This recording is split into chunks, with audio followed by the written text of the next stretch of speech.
रसदवन्दियाणं तिहुवणहिदमधुरविसदवकाणम् अन्तातीतगुणाणं नमो जिनाणं जिदभवाणं। कुंदकुंदाचार्य भगवान की जय। पंचास्तिका संग्रहामध्ये गाथा नंबर 58 पूर्ण झाली का आपली?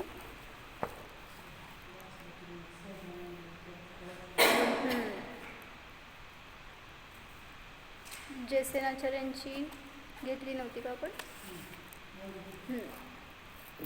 काय चाललंय प्रकरण सांगा एकदा. 56 गाथेमध्ये काय केलं? 5 भावांचं वर्णन सांगितलं. 57 गाथेमध्ये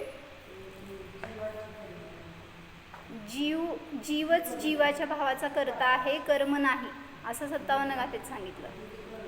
आता 58 गाथेमध्ये सांगतायत की द्रव्य कर्म जीवाचा करता आहे. त्याची जयसेनाचार्यांची टीका बघू.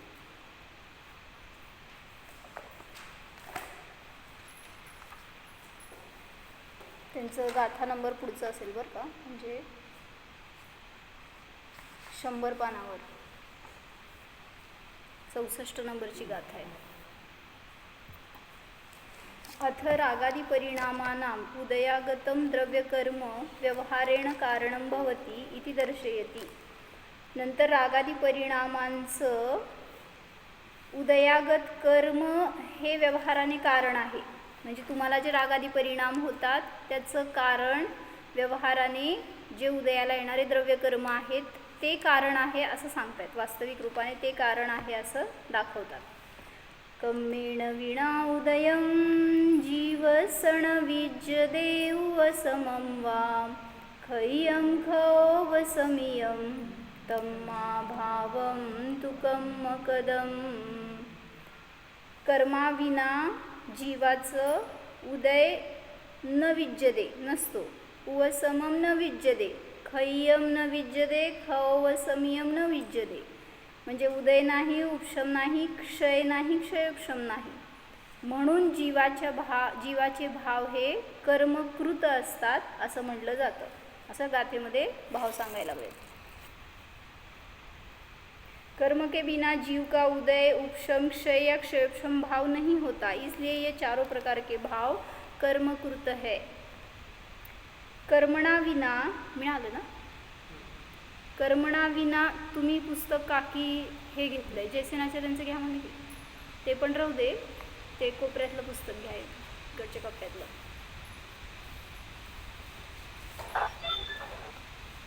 कर्मणा विना शुद्ध ज्ञानदर्शन लक्षणात भावकर्म द्रव्यकर्म नो कर्म विलक्षणात परमात्मनः विपरीतम यद उदयागतम द्रव्यकर्म तेन विना.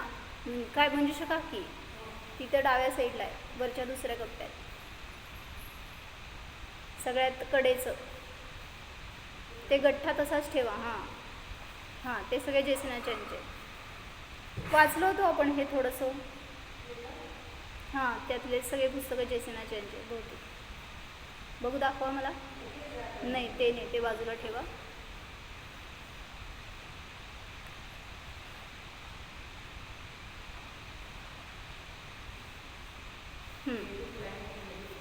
बरोबर आहे तुमचं. काय सांगायला लागलेत? कर्माशिवाय शुद्ध ज्ञान दर्शन लक्षण रूप भावकर्म द्रव्यकर्म नो कर्माहून विलक्षण परमात्म्याहून विपरीत जे उदयागत द्रव्यकर्म आहेत त्या विना काय झालं? तिथंच आहे का की त्या गठ्ठ्यातले बघा की खालचं पुस्तक आहे, त्या गठ्ठ्यात असणारे 2-3 पुस्तकं आहेत तिथं.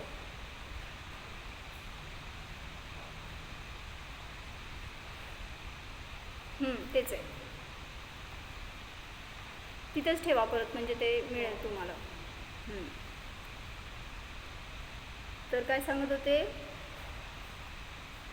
द्रव्यकर्माशिवाय पुढं सांगितलं रागादी परिणाम रूप औदैक भाव जीवस्य न विद्यते. हे वाचलं होतं आपण सगळं. मी म्हणले नव्हते का ते दंड दुसरीकडे दिल्यासारखं वाटत. न केवलम औदयिक भाव म्हणजे सगळं एक खुर्ची द्या ऐकू येणार नाही एवढ्या लांब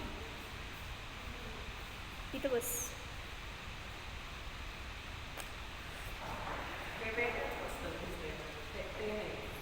ते वेगळं हे वेगळं पण दोन्ही चेसनांचे कर्माविना शुद्ध ज्ञान दर्शन लक्षण से भाव कर्म द्रव्य कर्म नो कर्म विलक्षण होने से परमात्मा निज शुद्धात्मा से विपरीत जो उदय में आया हुआ द्रव्य कर्म है उसके उदय बिना रागादि परिणाम रूप औदयिक भाव जीव के नहीं होता। न केवल औदयिक भाव औपशमिक भाव भी जीव के द्रव्य कर्म के उपशम बिना नहीं होता। बरोबर आहे का चुकीचं आहे? कर्म के उपशम बिना जीव को औपशमिक भाव नहीं होता। सही है गलत है? कथनचित निमित्त की तरफ से कथन कथनचित म्हणायचं म्हणजे झालं त्यामध्ये सगळं आलं म्हणजे कथनचित ते कर्माच्या उपशमात शिवाय होणार नाहीत आणि कथनचित जीवकृतच आहेत। पुढं सांगितलं होतं क्षयिक भाव और क्षयक्षमिक भाव भी जीव के द्रव्य कर्म के क्षय और क्षयक्षम के बिना नहीं होते। पूर्ण झाली होती जयसेनाचार्यांची आपली मी म्हणले होते ना शेवटच्या वाक्यामध्ये अध्यात्म घातलंय म्हणून त्यांनी मग हिंदी तेवढं वाचते मग पुढची गाथा घेऊ। क्षयक्षमिक भाव और क्षयिक भाव भी जीव के द्रव्य कर्म के क्षय और क्षयक्षम के बिना नहीं होते इसलिए भाव तो कर्मकृत है। ही गाथा व्यवस्थित समजून घ्या कारण ह्याच्या पुढे येणारा प्रश्न आहे ना पुढच्या गाथेतला येणारा प्रश्न शंकाकार फार हुशार आहे आणि त्यांनी त्यामुळं ते प्रश्न जे घेतलेत ना त्याला डोकं लावावं लागतं। काय सांगायला तर इथं की जे भाव जीवाला होतात ते भाव कर्मकृत आहेत क्योंकि शुद्ध पारिणामिक भाव को छोड़कर पूर्वोक्त औदयिक औपशमिक क्षयिक और क्षयक्षमिक चारों प्रकार के भाव द्रव्य कर्म के बिना नहीं होते। म्हणूनच त्यांना काय म्हटलं चारी भावांना कर्म सापेक्ष आहेत म्हटलं पराधीन आहेत म्हटलं अजून दुःखाचं कारण आहेत म्हटलं अजून एक शब्द सांगा अजून आपण वर्णींचे प्रवचनमधनं वाचलेले एक शब्द काय होतं त्याला हे चार भाव ऐकलंय का कालचं जे औदयिक भाव असतात अजून परत एकदा ऐकायची कालची कॅसेट आता एक शब्द सांगितलाय की जे आपले हे औदयिक आदी भाव आहेत रागद्वेष परिणाम करतो क्रोधमान माया लोभ कषाय मोह करतो किंवा जे पण शुभ अशुभ भाव करतो सगळे कर्म सापेक्ष आहेत। मग ते औदयिक भाव म्हणजे कर्मांचा उदय चालू आहे आणि उदय कर्मांचं चालू आहे पण तुम्ही त्याच्या अनुसार भाव करता त्याला म्हणायचं औदयिक भाव। क्रोध कषायाचा उदय आला तुम्ही क्रोधी झाला तर हे क्रोध हे औदयिक भाव झाले। कर्म जीवाला भाव करायला लावत नाही त्यांचं ते उदयाला येऊन निघून जाणार असते पण त्याच्या उदयात मी एकत्व करतो आणि त्यानुसार परिणमन करतो म्हणून मला तसे औदयिक भाव होतात। बोला बोला चार भाव पराधीन आहेत कर्म सापेक्ष आहेत दुःखाला कारण आहेत अजून एक शब्द पाहिजे मला तुम्ही नाही लिहिलं म्हणून तुम्हाला नाही माहिती का नाही लिहिलं म्हणून बोला दीपाली बेन लिहिलं का तुम्ही का नाही लिहिलं आता सगळ्याला शिक्षा कालची कॅसेट ऐकून काढायची कालची परवाची तर सांगतायत की चारों भाव द्रव्य कर्म के बिना नहीं होते अतः यह जाना जाता है कि जीव के औदयिक आदि चारों प्रकार के भाव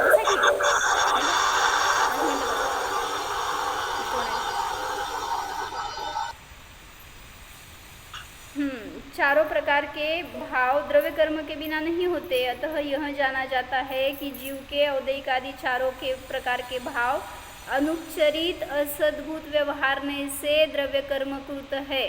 काय म्हणले जीवानी द्रव्यकर्म जीवाचे भाव द्रव्यकर्म कृत आहेत कुठला नाही का बरं आणि मग सद्भूतमध्ये काय घ्यायचं उदाहरण सांग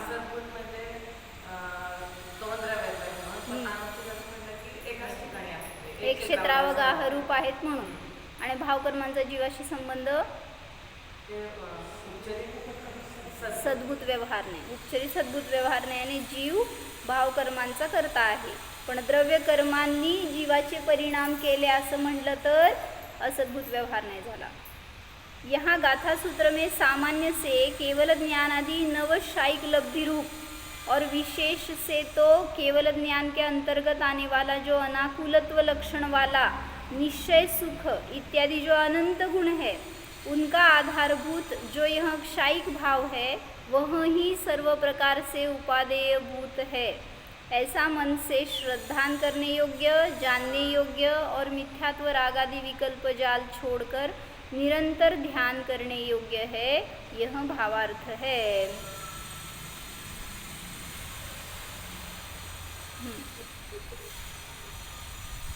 तर इथं सांगायला लागले की आता 2-3 गाथेमध्ये त्यांनी वेगळ्या वेगळ्या प्रकाराने पक्ष उठवून सांगतात की जीव द्रव्य कर्मांचा करता आहे का कर्म जीवाचे करता आहेत का जीव अकर्ता आहे, असे वेगवेगळे प्रश्न उचलून विचारले.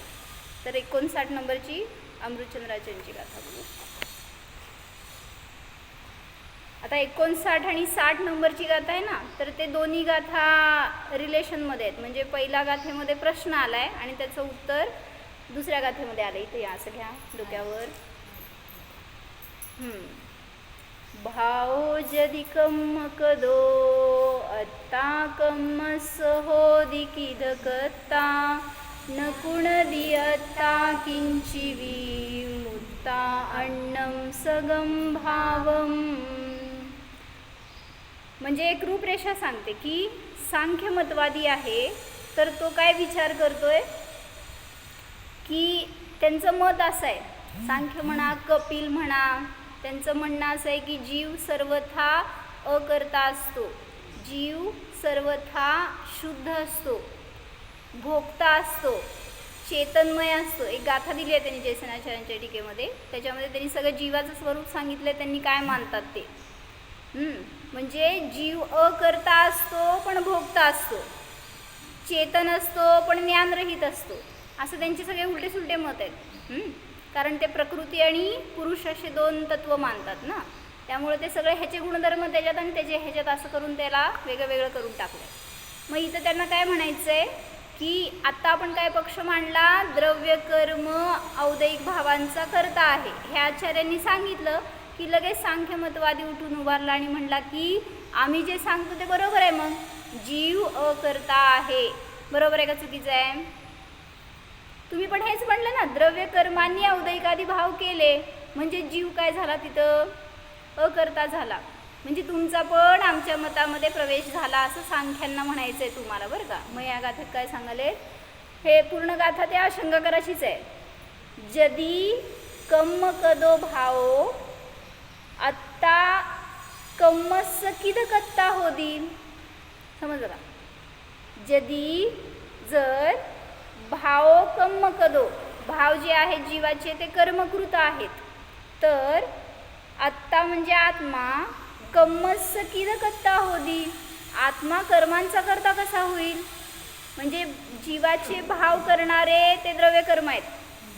तुम्हाला जे औदैहिक आदी रागद्वेषादी भाव होतात त्याचं करता द्रव्य कर्म आहेत आणि जीव त्या द्रव्य कर्मांचा करता कसा होईल. कारण तुम्ही काय सांगितलंय, जीव जीवाच्याच परिणामांचा करता आहे, द्रव्य कर्मांचा करता नसतो. खालच्या गाथेत तेच, खालच्या ओळीमध्ये तेच घेतलंय. न कुणदी अत्ता किंचिवी, अन्नम कसं घ्यायचं, आत्ता सगम भावम मुत्ता अन्नम किंचिवी न कुणदी. आत्मा सगम भावम स्वतःच्या भावाला मुक्त्वा म्हणजे सोडून, किंचित देखील अन्य कोणाला काहीही करत नाही. म्हणजे जीव जे काय करतो ते स्वतःच्या भावालाच करतो, अन्य द्रव्याला किंवा अन्य पदार्थांना तो काही करू शकत नाही. म्हणजे जीवाचं अकर्तृत्व सिद्ध केलं ह्याच्यातून त्यांनी शंकाकारांनी. आणि म्हणून सांगतात की त्यांनी आमच्या मताचं या गाथेच्याद्वारे मंडनच होतं, खंडन होत नाही. म्हणून जिनमताचा पण सांख्यमतामध्ये प्रवेश होईल असं त्यांना म्हणायचं आहे. वाचते एकदा. कर्माला जीवभावांचा कर्तृत्व संबंधी पूर्वपक्ष म्हणजे कर्म आहे ते जीवभावाचे कर्ता आहेत असं तुम्ही मागचं सांगितलं आहे 58 गाथेचं अर्थ. आता त्याच्यावरूनच शंका केली आहे. जर जीवभाव कर्मकृत असेल तर आत्मा द्रव्यकर्माचा कर्ता कसा होईल? अर्थात आत्मा द्रव्यकर्माचा कर्ता नाही, कारण आत्मा तर आपल्या भावांना सोडून अन्य काहीही करत नाही. उसमें देखो, आपने वो बुक नहीं लिया ना, आहे ना खालचं, हां खालच्या बुकमधलं सांगा लागलं. मग आत्मा तर कोणाला करतो? आपल्या परिणामांनाच करतो, द्रव्यकर्मांना करणारा नाही. काय कळलं सांगा दीपाली भाभी? जीव अपने भाव को ही करता है, कर्म को नहीं करता. फिर आपने ऐसा क्यों बताया? इधर आ गए क्या? वो नहीं आए, आप हिंदी में क्यों गए? निमित्तच अपेक्षा फक्त ठेवली तिथे द्रव्याचं, कारण या परिणामाचं करता हे पण आहेच. आता एक विवक्षा बदलली आहे ना आपण. 58 गाथेमध्ये व्यवहार न्यायात घुसलोय. मग व्यवहार न्याय काय सांगतोय? जीव करतो, द्रव्यकर्माचं करतो किंवा द्रव्यकर्म जीवाचं करतं, असं असद्भूत व्यवहार न्याय सांगतोय. मग त्याच्यावरून इथं सांगतायत की जरासं एक काय म्हणायचं इक्वेशन करून घ्या. जीव आहे तो जीव आपल्याच परिणामांना करतो, पण इथं सांगितलंय तुम्ही या परिणामांना करणारे द्रव्यकर्म आहेत. म्हणजे पहिला जीव घ्या, त्याच्यानंतर द्रव्यकर्म घ्या, त्याच्यानंतर भावकर्म घ्या. त्या भावकर्मांना करणारा द्रव्यकर्म आहेत असं त्यांनी म्हणलंय. म्हणजे द्रव्यकर्मांनी तुमचे परिणाम करवले, औदयिकादी 4 भाव करवले. मग त्या द्रव्यकर्मांना कोणी केलं? किंवा जीवानी जर ते भाव नाही केले तर जीवानी कोणाला केलं असं म्हणावं लागेल. जीवानी द्रव्यकर्माला केलं, पण जीव तर द्रव्यकर्म करणारा नाही. हे सिद्ध करून सांगायला लागले. परत वाचते. जर जीव भाव कर्मकृत असेल तर आत्मा द्रव्यकर्मांचा करता कसा होईल? अर्थात आत्मा द्रव्यकर्मांचा करता नाही, कारण आत्मा तर आपल्या भावाला सोडून अन्य काहीही करत नाही. पूर्ण वाचू टीका अजून समजेल तुम्हाला. जीवभावस्य कर्मकर्तृत्वे पूर्वपक्षः अयम. जीवभावाचं कर्मकर्तृत्व सांगताना हा पूर्वपक्ष आहे. म्हणजे कर्म जीवाच्या भावाचे कर्ता आहेत असं सांगायला पूर्वपक्ष म्हणजे प्रतिज्ञा सांगतायत. यदि खलु औदयिकादिरूपः जीवस्य भावः कर्मणा क्रियते तदा जीवः तस्य कर्ता न भवति. जर खरोखर औदयिकादिरूप जीवाचे भाव कर्माच्याद्वारे केले जातात तर जीव त्याचा कर्ता होत नाही. कोणाचा? औदयिक भावांचा. बरोबर. काय म्हणले? जर औदयिकादी भाव जे जीवाचे परिणाम आहेत ते कर्मांच्याद्वारे केले जातात तर जीव त्या भावांचा कर्ता होत नाही, म्हणजे द्रव्यकर्मच त्याचे कर्ता होतात. नच जीवस्य कर्तृत्वमिष्यते. मग असं जीव निठल्ला होऊन जाईल. आपले परिणामच जर जीव करणार नाही तर जीव करणार काय? म्हणून जीव सर्वथा अक्रियावाली किंवा अकर्ता होऊन जाईल. पण हे तर इष्ट नाही असं सांगतायत. नच जीवस्य अकर्तृत्वमिष्यते. पण जीवाचं अकर्तृत्व तर इष्ट नाही. ततः पारिशेषेण द्रव्यकर्मणः कर्ता आपद्यते. मग असं म्हणून पारिशेष न्यायाने, म्हणजे पारिशेष न्याय कशाला म्हणायचं? हां, हे काय व्याख्या झाली होय. पारिशेष न्याय म्हणजे काय हो? काय म्हटलं तर हे नाही ते नाही म्हणणं. जेव्हा आस्तिनी कथन आहे काय केलेलं तर ते उलट सगळं त्याचं नास्तिनी घ्यायचं, म्हणजे ते सगळं सोडून बाकी सगळं असं. हां, जे शेष राहिलं त्याच्याने न्याय करायचा म्हणून त्याला पारिशेष म्हटलं जातं. काय बोला? अर्धा ग्लास पाण्याने भरलेला आहे म्हणजे अर्धा ग्लास रिकामा आहे. होय, समज. बरोबर. पारिशेष न्याय म्हणजे काय राहिलेलं शेवटचं आहे ना बाकी, त्याच्यावरून केलेला निर्णय. मग त्याला सोप्या भाषेत सांगितलं, हे नाही ते नाही ते नाही म्हणजे ते. म्हणजे जसं एक उदाहरण दिलं होतं की तुमचं घर कुठे आहे हो? दीपाली भाभी घर कुठे आहे? मी येणार नाही आपलं विचारते. मग तुम्ही काय सांगितलं? त्या त्या गल्लीमध्ये आहे ना, ते पिवळं घर ते माझं नाही आहे, ते लाल घर ते माझं नाही आहे, ते पांढरं घर ते माझं नाही आहे. म्हणजे राहिलं ना ते माझं आहे. म्हणजे बाकीची सगळी नाही नाही नाही सांगितलं तर जे शेष राहिलं ते माझं, असं याला म्हणायचं पारिशेष न्याय. मग इथं पण सांगतायत की जीवाच्या भावाला नाही केलं तर कोण केलं? जीव त्याच्या औदैकादी भावांचा करता नाही. म्हणजे पारिशेष न्यायाने असं सिद्ध होईल की द्रव्यकर्म करता आहेत, किंवा काय द्रव्यकर्मांचा करता जीव आहे असं म्हणावं लागेल. तर तू कथम, आणि ते सुद्धा कशा प्रकाराने? यतः निश्चयेन आत्मा स्वं भावम उज्जित्वा न अन्यत् किमपि करोति इति. ज्या कारणाने निश्चयने आत्मा स्वं भावम स्वतःच्या भावाला उज्जित्वा सोडून न अन्यत् किमपि करोति अन्य काहीही करणारा नसतो, नाही नसणार. म्हणजे जीव आहे तो कोणाला करतो? स्वतःच्या भावालाच करतो निश्चयने. कुठल्या निश्चयने? निश्चयने जीव कसं करता म्हणलं? अशुद्ध निश्चयने सांगायचंय की जीवाच्या भावाचा करता आहे. म्हणजे औदैकादी भाव निश्चयने नाही आहे जीवाचे, पण अशुद्ध निश्चयने म्हण किंवा व्यवहार नाही म्हणा, निश्चयने शुद्ध निश्चयने तर जीव अकर्ता आहे. म्हणजे अशुद्ध म्हणलं तर आपण समजतो ना क्रोधी जीव, म्हणजे आपण त्याला विषय समजून करतो ते अशुद्ध ना. अजून पण त्याच्यामध्ये सगळ्या व्हरायटी पकडायच्या. पर्यायाकडून घ्यायचं तर अशुद्ध, पर्यायाकडून द्रव्याचं कथन केलं तरी पण ते अशुद्ध निश्चयने झाला. संपूर्ण द्रव्याचं कथन केलं म्हणून निश्चयने, आणि पर्यायाकडून केलं म्हणून अशुद्ध रूपाने. बस काय नाही, अजून वेळ आहे. तर म्हणून सांगितलं की निश्चयने आत्मा स्वतःच्या भावाला सोडून अन्य काहीही करणारा नाही. ह्याच्यावरून तुम्हाला किती समजलं?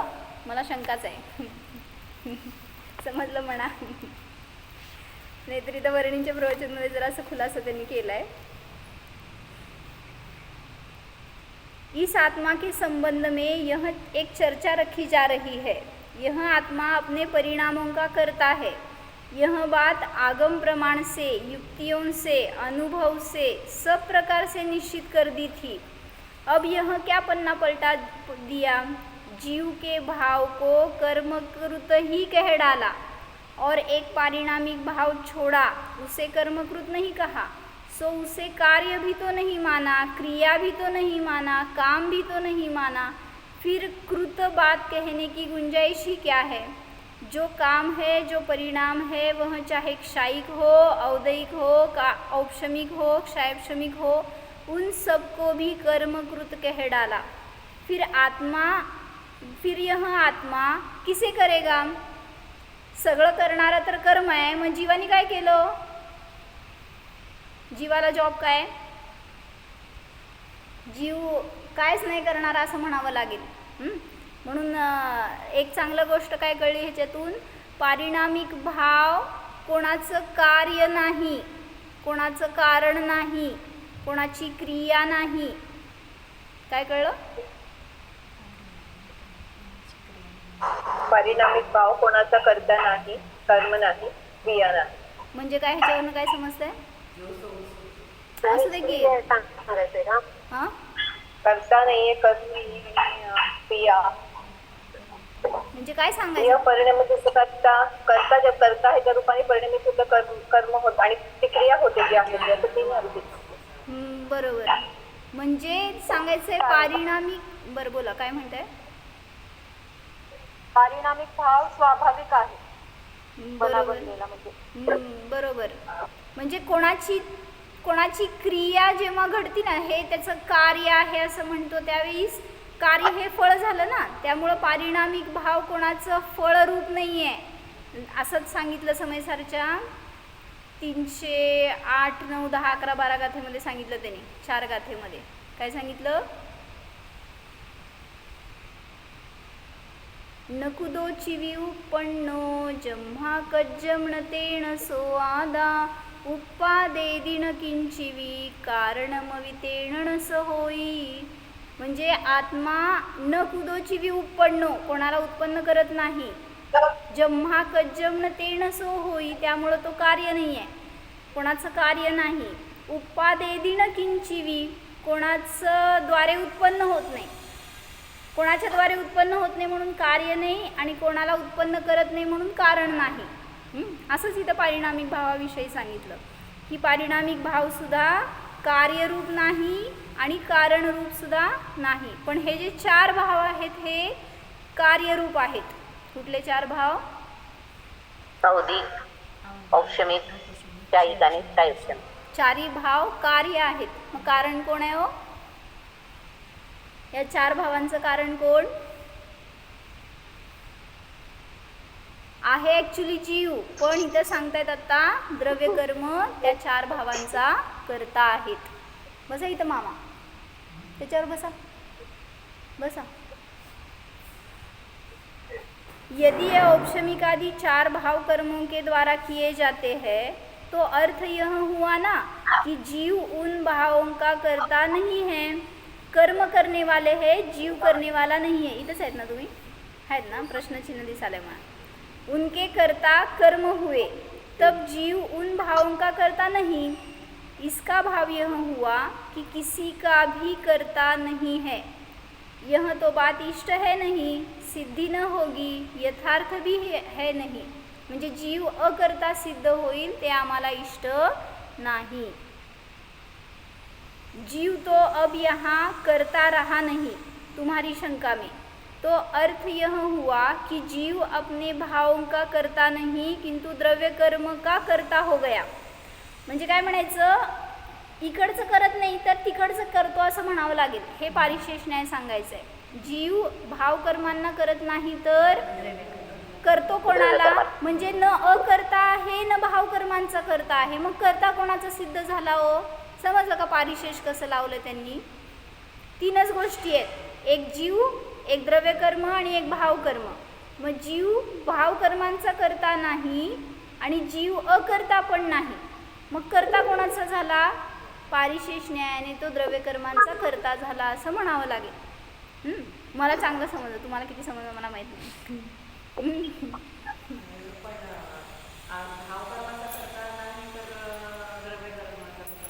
शंका करा, शंका आहे हो. द्रव्यकर्मांनी केलं तुमच्या परिणामांना, मग असंच म्हणतात ना आजकाल. इथं हे यांची भाषा अशी झाली आहे. पण तुम्ही पण काय म्हणताय? किती कर्मांचा उदय म्हणून मला किती त्रास होतोय. म्हणजे काय झालं? कोणी त्रस्त केलं तुम्हाला, कोणी दुःखी केलं. मग तुम्ही म्हटलं का नाही कर्मांनी केलं म्हणून? द्रव्यकर्मांच्या उदयानेच मला रागीद्वेषी केलं, दुःखी केलं, हे तुम्ही म्हणताय. मग तिथं तेच सांगतायत की द्रव्यकर्मांनी भावकर्म केले गेले तर जीव अकर्ता झाला, आणि मग अकर्ता तर इष्ट नाही आहे जीव, त्यामुळं त्यांनी कोणाला केलं? द्रव्यकर्माला केलं. कळलं म्हणा? हां, कळाली. दीदी एकदा रिपीट करा प्लीज. मला बोर्ड द्या. जरासं त्याच्यावर समजावून सांगेन. 2 मिनटं मी वाचते इथलं तोपर्यंत, बोर्ड दिवसपर्यंत. जीव तो अब यहाँ करता रहा नहीं तुम्हारी शंका में, तो अर्थ यह हुआ कि जीव. 1 मिनटं थांबा. काय सांगतायत? 3 गोष्टी सांगायला लागले.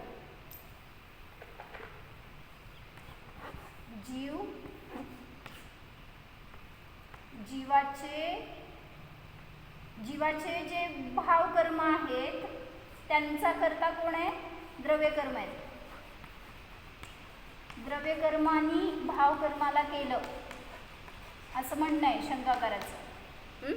म्हणजे जीवानी भाव केले नाहीत, रागद्वेष परिणाम वगैरे जीवानी केले नाहीत, तर त्या कर्मांनी केले असं तो म्हणतोय शंकाकार.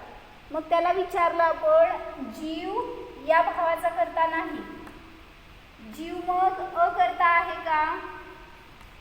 तर अकर्ता पण नाही. म्हणून पारिशेष न्यायाने सिद्ध केलं की जीव या द्रव्यकर्मांचा करता आहे. कोणाला तरी करतो जीव, तर कोणाला करतो? म्हणून सांगितलं द्रव्यकर्मांचा तो करता होईल अशी आपत्ती देत आहेत, पुढच्या गाथेमध्ये त्याचं समाधान करणार आहेत. थोडं एक्सप्लेनेशन वाचते, थोडं समजेल अजून तुम्हाला. द्रव्यकर्म म्हणजे पौद्गलिक आहेत. मग पौद्गलिक कर्मांना जीव करत नाही. एक द्रव्य दुसऱ्या द्रव्याला करू शकत नाही. पण असं निष्कर्ष निघतो की कोणाला तरी करतो म्हणल्यावर कोणाला करतो, मग जीव, मग याला करतो असं म्हणावं लागेल. तो अर्थ दीदी, आपण ते सर्कल घेतो ना, जेव्हा जीव भाव कर्म म्हणजे द्रव्यकर्माचा उदय आहे तेव्हा जीव आणि जीवाचे भाव आणि भावाने परत द्रव्यकर्म असं घेतो ना. मग हे थोडा सिक्वेन्स जरा वेगळा वाटत नाही का? सगळीकडं नाही विवक्ष लावावं लागेल बरं का. इथं हा शंकाकार म्हणतोय की निश्चयानेच द्रव्यकर्माचा करता म्हणा.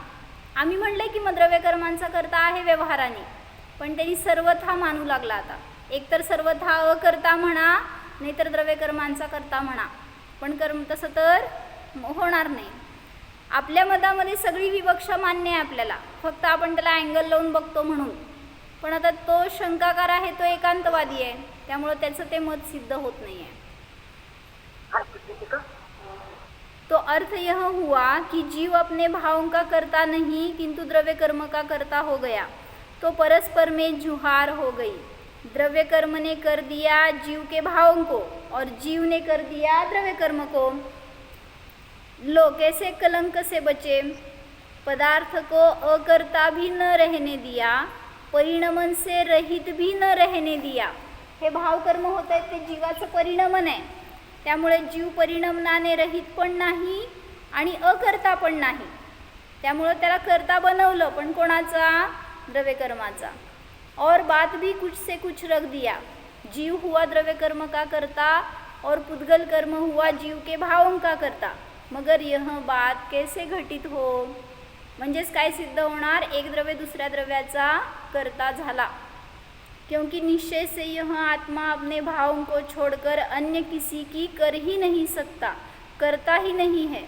यदि एकांत से ये रागादिक भाव कर्मों के द्वारा ही किए गए हैं, तब आत्मा द्रव्य कर्म का भी करता कैसे हो सकता है. जर जीवानी रागादिक परिणाम केले नाहीत असं तुम्ही म्हणला तर तो कुठला नाही झाला सांगा. हां, शुद्ध निश्चयाने जीव रागादी भावांचा सुद्धा करता नाही. मग तिथं जीवाला काय म्हणणार तुम्ही? शुद्ध निश्चयाने जीव अकर्ता आहे. त्यामुळं तुम्ही जर भावकर्मांचा करता नाही म्हणत असाल तर अकर्ता सिद्ध करा, म्हणजे द्रव्यकर्मांचा सुद्धा तो करता नाही. पण तुम्ही काय केलं? पारिशेषनी द्रव्यकर्मांचा करता बनवलं जीवाला. तब आत्मा द्रव्य कर्म का भी करता कैसे हो सकता है, क्योंकि रागादिक परिणाम तो करता है कर्म. सो रागादिक परिणामों का धनी तो नहीं रहा यह जीव, और जीव में रागादिक परिणाम हुए बिना द्रव्य कर्म बन नहीं सकता, तब कुछ सिद्ध न हो सकेगा. अतः यह बात जचती नहीं कि द्रव्य कर्म जीव के भावों का करता है.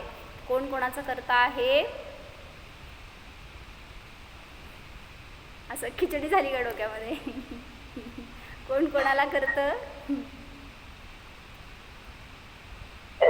जीव करतो म्हणून सांगितलं द्रव्य कर्माला, असं त्यांचं होतं मागच्या गाठीमध्ये तरी. हां, आणि तेच मग त्यांनी आता पण कंटिन्यू केल्यासारखं झालेलं जवळजवळ. द्रव्य कर्म भाव कर्माला करतं, मग जीव करते सांगितलं, परिणाम करत नाही मग सांगितलं. जीवाचे जे सगळे रागादिक भाव आहेत त्याचा करता त्यांनी द्रव्य कर्माला बनवलं. त्यामुळं जीव तर निठल्ला झाला, निष्क्रिय झाला, पण तसं सुद्धा मानायला ते तयार नाही आहेत. आम्हाला अकर्ता पण इष्ट नाही, म्हणून त्यांना सिद्ध करावं लागलं की जीव द्रव्यकर्मांचा करता आहे, पण असं तर होत नाही.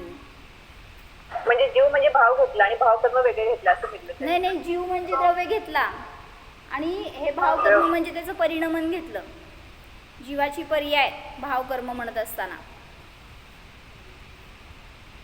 इथं एक दार्शनिकाची चर्चा चालू आहे असं सांगायला लागलेत. कुछ लोग ऐसा मानते हैं कि जीव स्वभाव का करता है, स्व के भाव का नहीं, किंतु स्वभाव का करता है.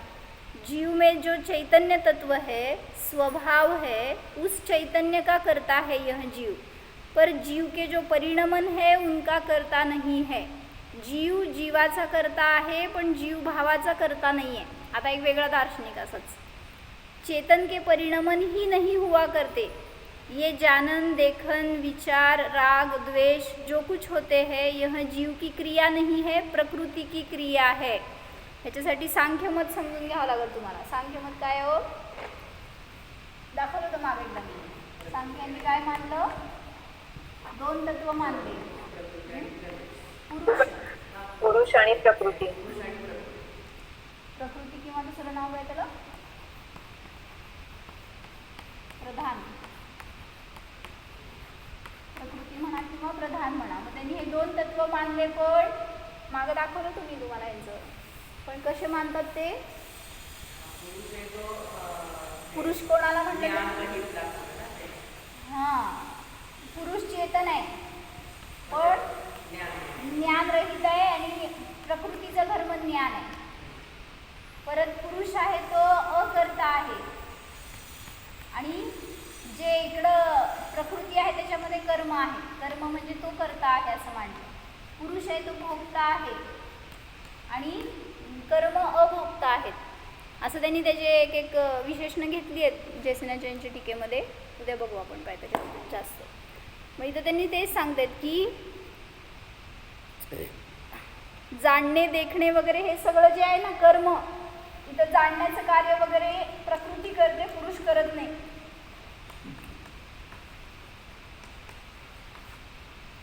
म्हणजे प्रकृतीमध्ये हे सगळं कार्य चालतं, पुरुष निष्क्रिय आहे, सर्वथा अकर्ता म्हणलं ना तर सर्वथा निष्क्रिय मानतात पुरुषाला ते. म्हणून म्हटलं त्यांनी की जानन देखन आदि जीव की क्रिया नहीं है, प्रकृति की क्रिया है. यो सांख्य सिद्धांत के अनुसार यह पक्ष रखा जा रहा है कि जीव तो करता ही नहीं रहा किसी का. इस ही पक्ष को लेकर कुछ लोग ऐसा कहा करते हैं कि चेतन तो अकर्ता है, कुछ नहीं करता, चेतन निर्गुण है, भेद रहित है. ये ज्ञान दर्शन आनंद जो कुछ तुम समझ रहे हो ये इन चेतन आत्मा के गुण नहीं है, ये प्रकृति के गुण है. तर ज्ञान दिले ना, सगळे गुण इथं ज्ञान दर्शन आदी हे सगळे प्रकृतीचे गुण आहेत, पुरुषाचे नाहीत. पुरुष म्हणा किंवा चेतन म्हणा किंवा जीव म्हणा,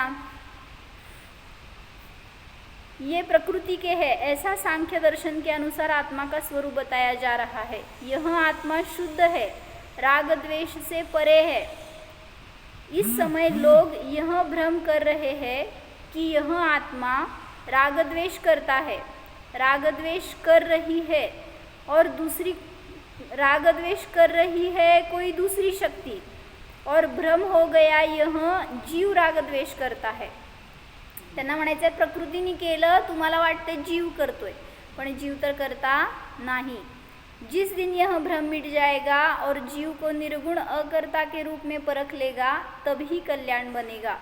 इस आधार को लेकर इस जीव को अकर्ता और निर्गुण कहा गया है.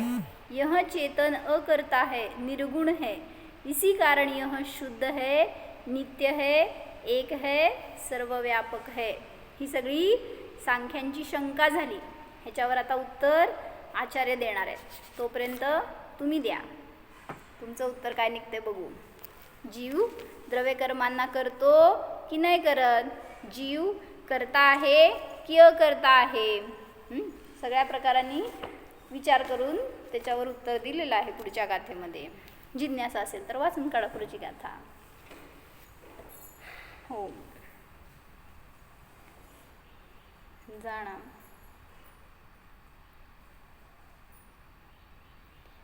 अकर्ता अभोक्ता स्वरूपोऽहम्, द्रव्यकर्म भावकर्म रहितोऽहम्, ज्ञानदर्शन आनन्दगुणसम्पन्नोऽहम्,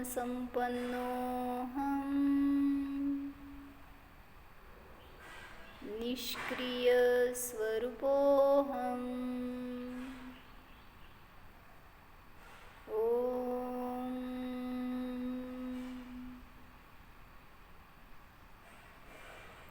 विसर्ज.